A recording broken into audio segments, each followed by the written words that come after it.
aqui de volta ao podcast Vida de Imigrante, o seu programa sobre psicologia intercultural.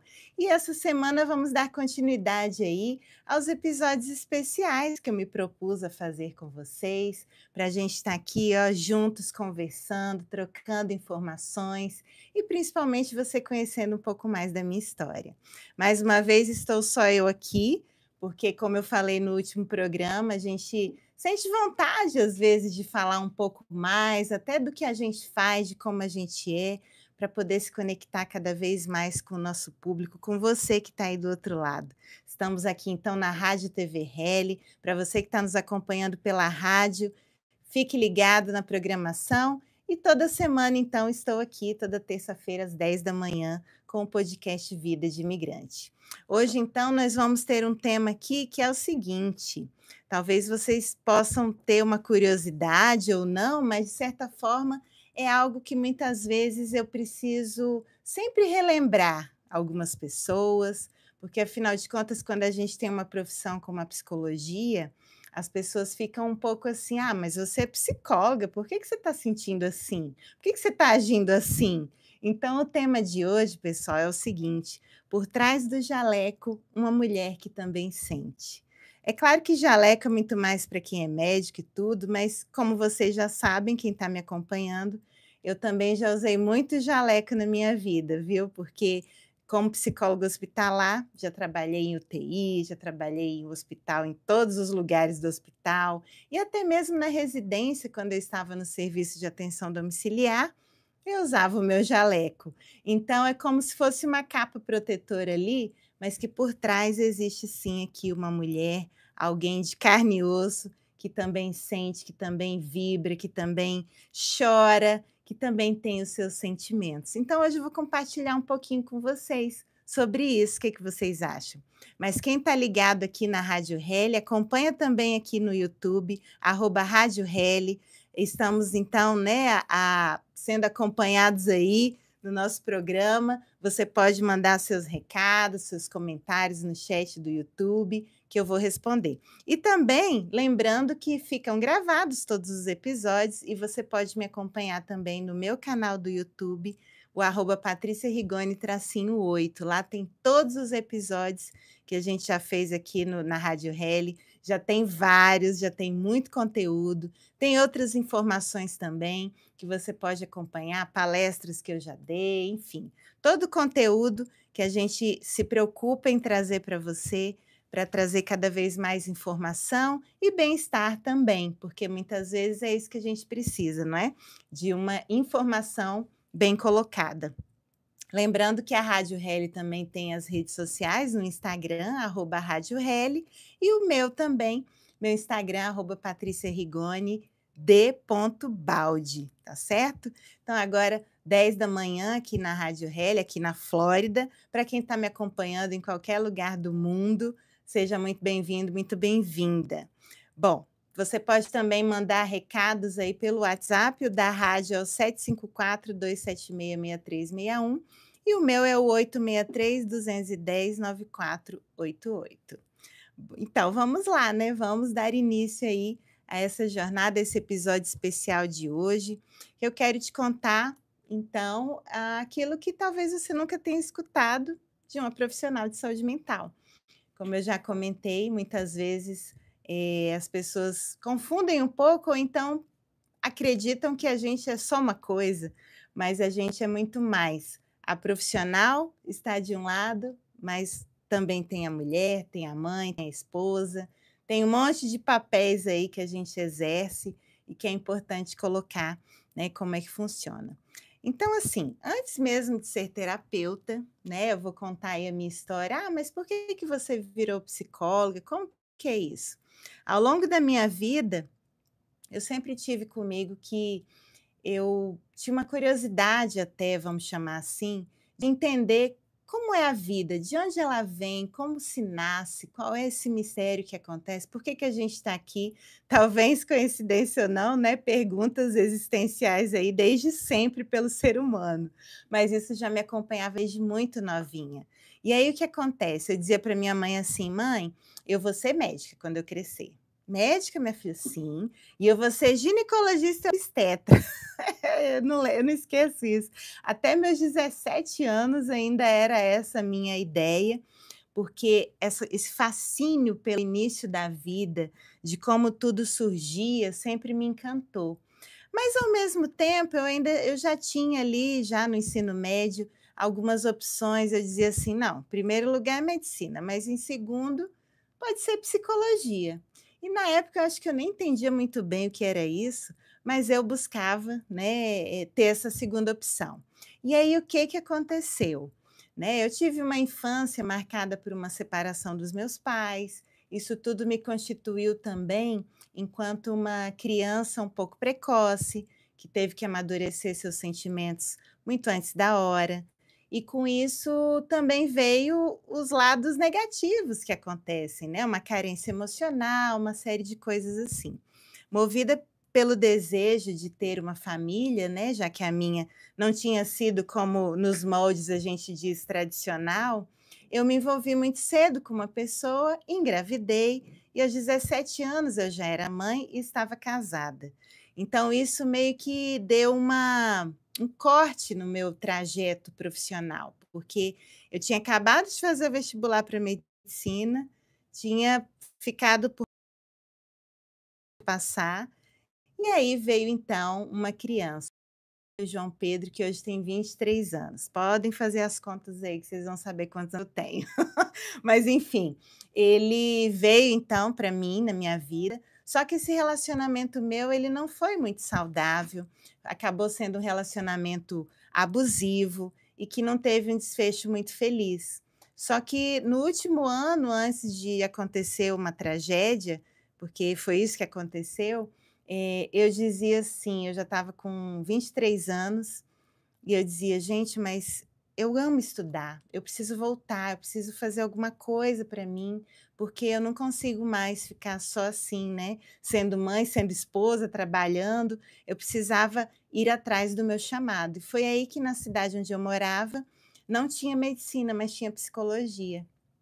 E a partir daí, então, eu fiz o vestibular e entrei na faculdade. Era uma faculdade paga, né, eu tinha que trabalhar também, além de cuidar do meu filho e além da situação, né, do casamento ali conturbado.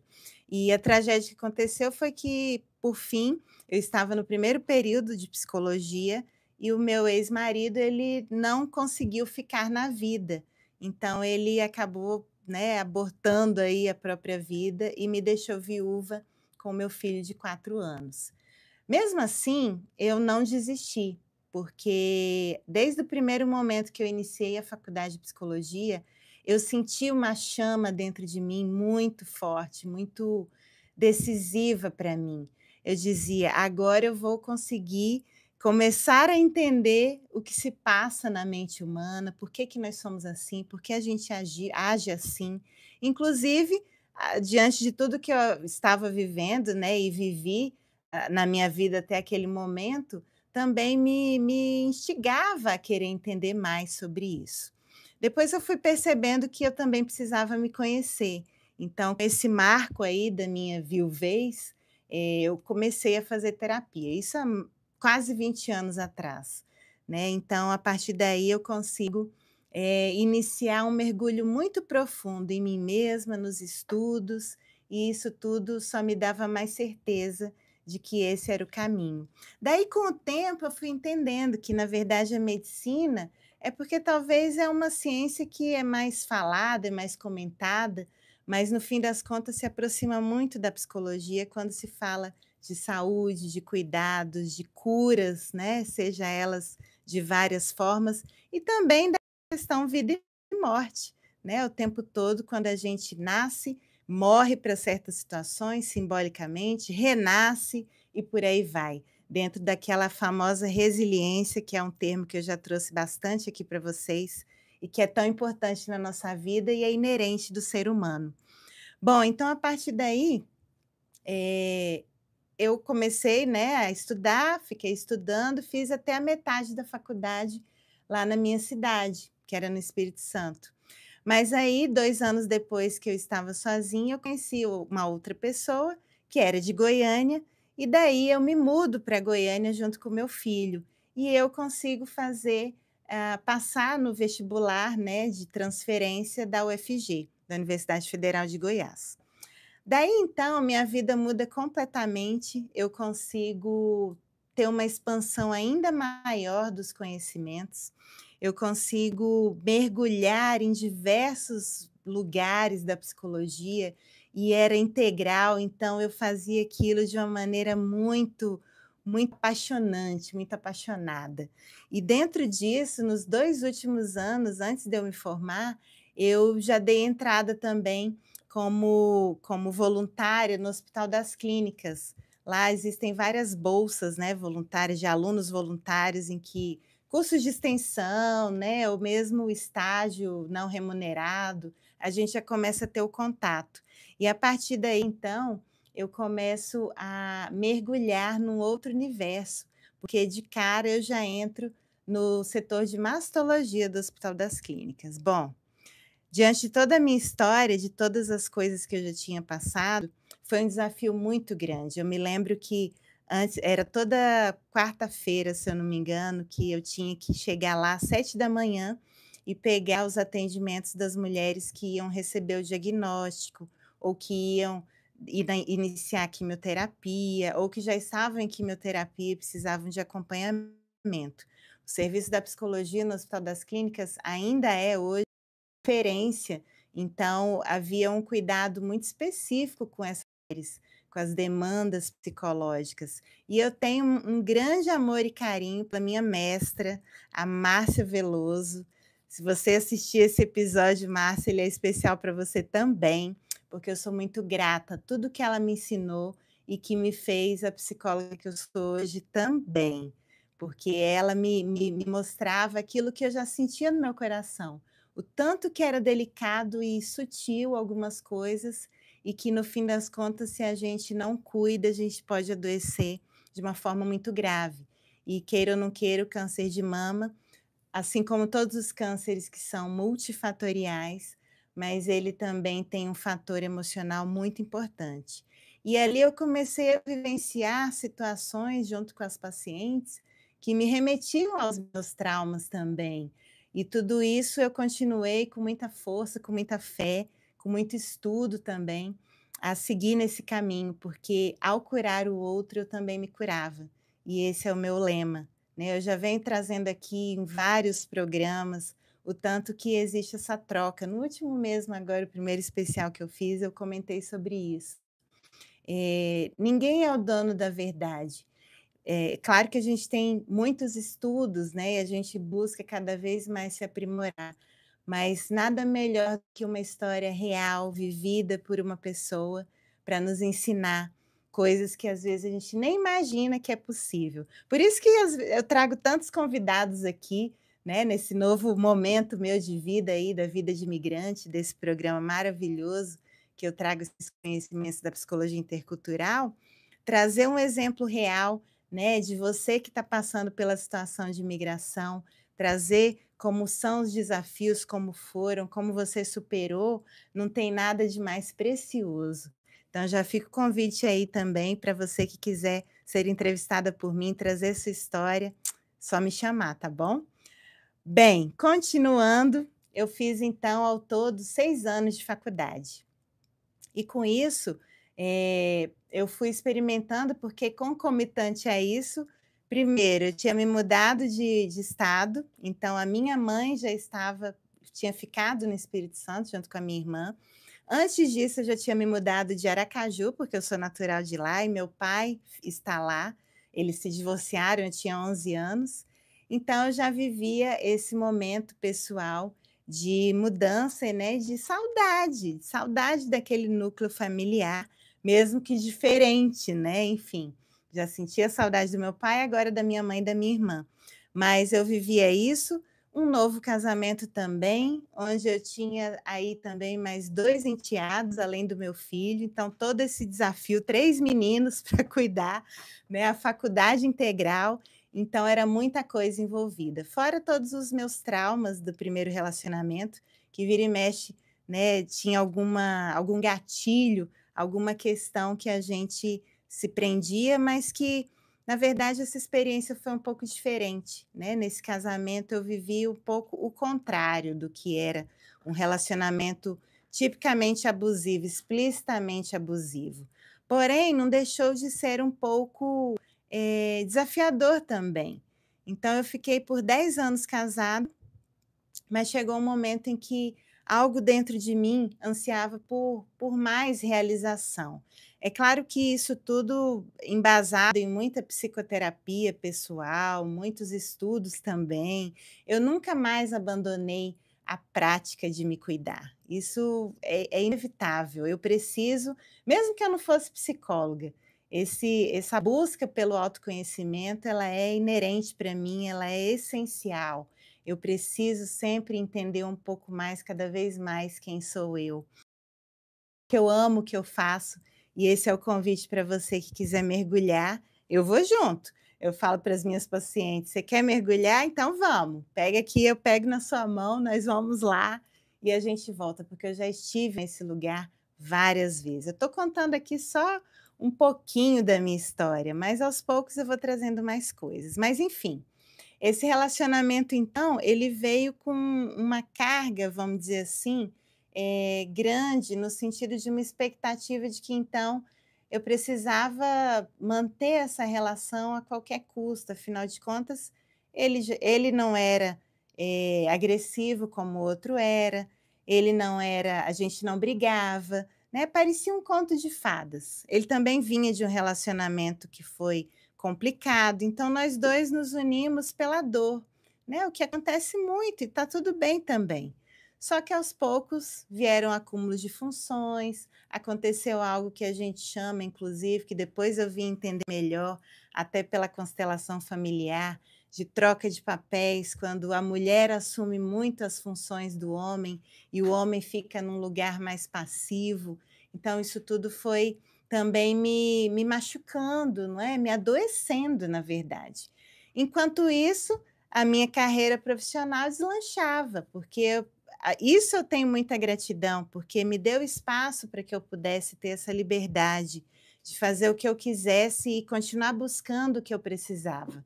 Então, pela minha experiência na HC, voltando um pouquinho antes de eu me formar, eu tive essa experiência de 2 anos e foi muito, profundo e gratificante, porque ali eu aprendi muita coisa, eu passei por todos os setores do hospital e especialmente entrei em contato com uma área que é super delicada, que é a de cuidados paliativos, que é a morte vista de frente e que é o luto, né, o luto aquele que eu também já tinha vivenciado de várias outras maneiras. Então foi uma grande escola para mim. Só que ao mesmo tempo a clínica também me fascinava. E para quem não sabe, mas eu falo sempre, eu sou uma apaixonada pela teoria da psicologia analítica, porque para mim, dentro da psicologia tem várias formas de olhar para os fenômenos psicológicos, mas para mim o Jung ele traz uma visão que faz muito sentido. Então, eu dizia: "Não tem como eu não atender na clínica também e eu quero ser junguiana", e assim eu fiz. Tanto é que meu estágio obrigatório foi na clínica, e assim eu fiz junto, né. Então, são 2 áreas que eu nunca tinha conseguido desvencilhar. Então eu vim estruturando aí a minha vida com hospital e com clínica. Antes mesmo de formar, eu já tinha estruturado um consultório, peguei o diploma, já comecei a atender e também comecei um trabalho dentro de uma UTI oncológica, que também foi super desafiante. Eu implantei o serviço de psicologia e aquilo tudo, de novo, continuava sendo muita escola para mim, muito aprendizado. Então eu digo para vocês que, ao mesmo tempo que eu, na minha vida pessoal, tinha vivido e vivia situações de muito desafio, de dores profundas, mas também de superações, eu vivenciava isso com o outro, né, com as outras pessoas que estavam em situação de doença, que estavam em situação de crise existencial muito profunda. Então tudo foi muito junto para mim e é até hoje.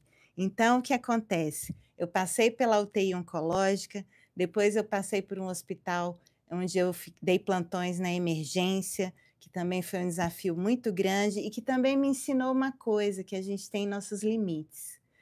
Ao mesmo tempo que eu queria também, isso é muito importante, isso eu nunca contei assim para todo mundo não, viu, vocês estão me descobrindo por completo aqui.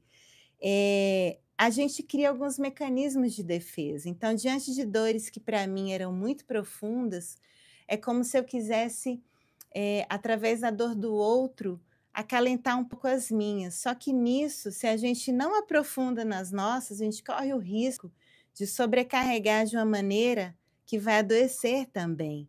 Então, eu comecei a trabalhar de uma maneira muito frenética, uma carga horária altíssima, e eu comecei a me questionar: "Espera aí, como é que eu falo de saúde, de bem-estar, de qualidade de vida, e eu estou aqui sem qualidade de vida?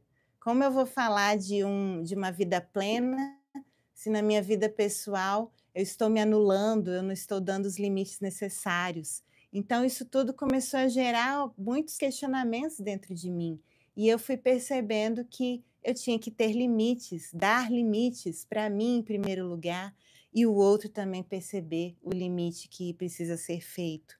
Então eu comecei a reestruturar algumas coisas. Depois de quase 10 anos levando hospital e consultório, eu finalmente, por fim, eu estava concursada, né, pelo SUS, na prefeitura de Aparecida de Goiânia, eu fazia os atendimentos domiciliares, atendimentos difíceis, só em final de vida, os pacientes acamados, enfim. Uma grande experiência para mim, de mais de 6 anos que eu fiquei nesse serviço. Com isso, eu expandi também muitas coisas em termos acadêmicos, eu dei muitas aulas. Até hoje eu dou aula no Brasil, né, em pós-graduação, em cursos de extensão, enfim. Fiz parte da Academia Nacional de Cuidados Paliativos, sou membro da Sociedade Brasileira de Psico-oncologia e viajei o Brasil, conheci muita gente interessante, muitos profissionais incríveis, que eu também sou muito grata por todo aprendizado e pela troca, não é? Mas chegou um momento em que eu disse que realmente não estava como deveria ser. Algo dentro de mim ainda pulsava e não estava dentro da qualidade que era o ideal para mim, e eu estava adoecendo novamente. Então meu casamento acabou entrando numa crise, e eu consegui identificar o que me prendia, o que me amarrava, mesmo que no final eu engravidei, tive mais uma filha, né, a Helena, e hoje ela tem 9 anos, acabou de fazer 9 anos, e a maternidade também me abriu um outro portal. Eu acredito que todos esses questionamentos também vieram desse momento, que é outra parte, né, do feminino que a gente, precisa cuidar, precisa olhar com muito cuidado. Aí já dá um outro podcast se eu for falar disso, né, mas enfim. E eu também decidi que não dava mais para continuar com uma carga horária tão alta, e aí eu optei por ficar só no consultório. Então, me separei, tive minha filha, né, antes disso, tive minha filha, me separei e diminuí a carga horária, né, fui fazer outros projetos. Com isso, né, novamente, nunca desistindo do amor, nunca desistindo daquela possibilidade de vivenciar algo que realmente fosse equilibrado, tivesse uma troca justa, e que eu gostava, né, porque eu consegui identificar no meu processo que ter uma família, que ter um amor, para mim é importante. Não é para todo mundo e está tudo bem, mas para mim é. Então eu continuei e encontrei mais uma pessoa. Então hoje eu estou casada novamente, né, sou muito grata pela família que eu estou constituindo. Tenho mais uma filha do coração e no meio disso tudo também tive mais um bebê, só que esse não ficou na vida. Então assim, estou só dando uns pontos aqui da minha história para vocês compreenderem quem está aqui atrás do microfone agora, mas também atrás do jaleco, atrás do diploma. E tudo isso, pessoal, me fez estar onde eu estou, porque aí então, nesse novo relacionamento, veio essa oportunidade, essa possibilidade de então ter uma das maiores mudanças da minha vida, que é mudar de país. Então, a partir daí, eu pensei: "Uau, e agora?", não é? Já tinha mudado de Aracaju, tinha mudado do Espírito Santo, agora ia mudar de Goiânia e do Brasil. O que vai acontecer com a minha vida? Mas, dentro de muito planejamento, de muita estrutura, a gente se organizou e conseguiu chegar. Bom, chegando aqui, né, aí é outros 500. Houveram mais outras travessias, mais outros desafios e mais outras superações. Essa terceira gravidez que eu comentei com vocês já foi aqui, e foi uma situação bem delicada, uma situação que então me faz entender cada vez mais, todos esses sinais e sintomas, vamos chamar assim, comportamentos que são tão únicos de quem é imigrante, de quem é expatriado, que é experimentar aquele sentimento de solidão, da saudade, não é? De estar num lugar em que você não entende muito bem como funciona, no âmbito da saúde, no âmbito de tudo que você imaginar, né? De burocracias e tudo mais. Muitas incertezas, né? E ao mesmo tempo vindo aqueles questionamentos: o que eu estou fazendo aqui? Para que eu fui, né, inventar isso tudo? Mas quando você está em família, você tem filhos, enfim, cada um tem os seus motivos, mas só reafirmando, esse é meu compromisso aqui, a partir da minha própria experiência, compartilhar com vocês algo que eu vivo na pele, já vivi na pele outras coisas também, e trago pessoas aqui que contam, né, os fatos reais do que é estar numa vida de imigrante. Mas aí então, vindo para cá, só complementando aí para a gente ir finalizando a nossa história, o que que acontece?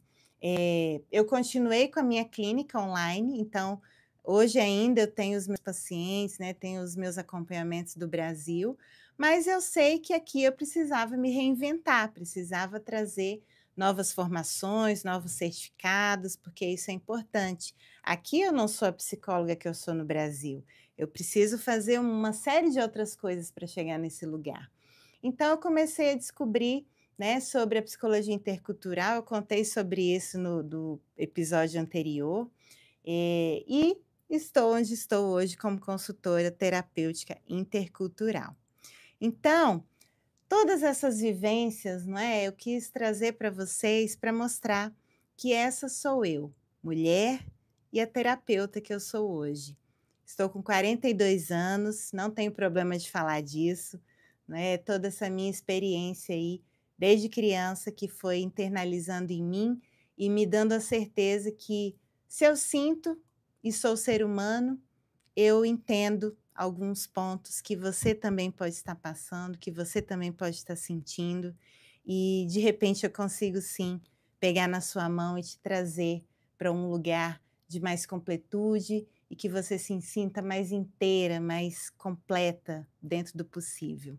Assim, eu convido vocês para olharem a história de vocês também com mais compaixão, porque apesar dos desafios, apesar das tragédias, como eu coloquei aqui, é possível que a gente se reinvente, que a gente traga novas possibilidades sempre.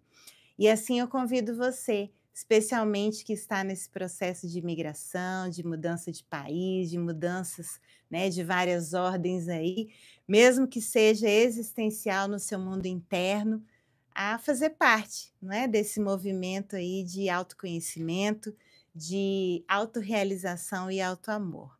Então, meu nome é Patrícia Rigoni, sou sua consultora e mentora intercultural, sou psicóloga, sou psicóloga hospitalar também, enfim, trago toda a minha bagagem, sou consteladora familiar, sou reikiana, enfim, tenho várias ferramentas aí para ajudar você a seguir no seu caminho mais leve. Então, esse é o programa Vida de Imigrante, o seu programa sobre psicologia intercultural. Toda terça-feira estou aqui com você, ao vivo, na Rádio Reli, na Rádio TV Reli, seja pela rádio, seja pelo canal do YouTube. Não deixe de nos seguir. Se esse relato fez sentido para você, ou se você sentiu que alguém pode se beneficiar com essa história, não deixe de compartilhar. E se não deu para assistir tudo hoje, segue também no meu canal do YouTube, @patriciarigoni_8, que vai ficar gravado por lá também. Então, um abraço a todos e até a próxima.